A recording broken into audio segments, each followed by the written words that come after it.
Then he talked about wanting to take the plane down, and so I said, well, you know, like, we got all these families, got all these people on this plane. Like, what has anybody done? He was saying he wanted to take the plane down? He's going to open the door and so on. And yeah, those are some of the comments that he made to me.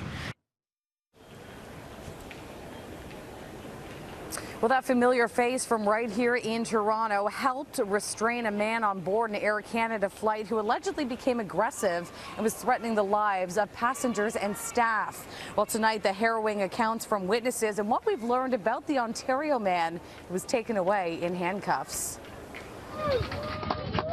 Bye. Oh, he's still trying to get out. This video captures a moment Brandon Cornea was handcuffed and escorted off the plane by police in Florida. Anton and his wife Nicole were heading home from their picture-perfect wedding in Jamaica. They tell me the commotion began about 20 minutes into the flight when the agitated man grabbed hot pots of coffee off the cart.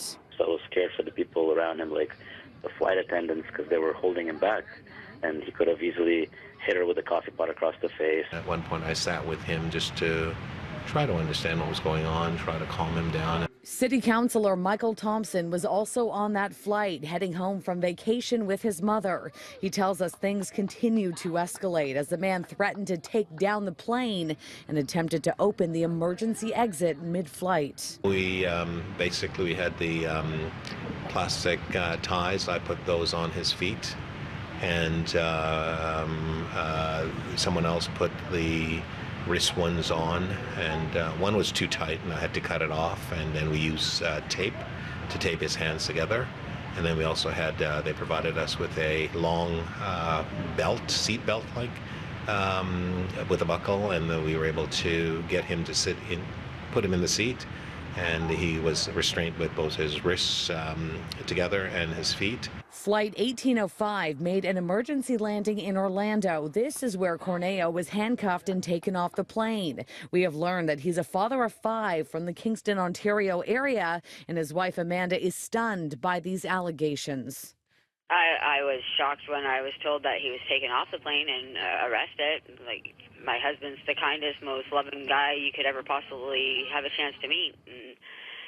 But like I said, nobody's giving me any information whatsoever. I'm sitting here in the dark. Amanda tells me she sent her husband to Jamaica all by himself as a vacation to knock off his bucket list.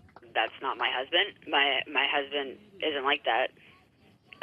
Something had to have happened that led up to whatever actually happened on the plane. Like I said, my husband is a hard-working man. He works hard for his family to bring in the income. He's the only person that works in our family. We have 5 kids. They love him to death. Well, witnesses claim that Cornea was acting a little off before that plane even left the runway in Jamaica. In an email that I got from Air Canada, I'm being told that their crew is trained to respond to these situations, and they will be working closely with authorities to determine what happened. Now, Cornea remains in Florida in the custody of the FBI, and we're still waiting to hear the list of charges he will be facing.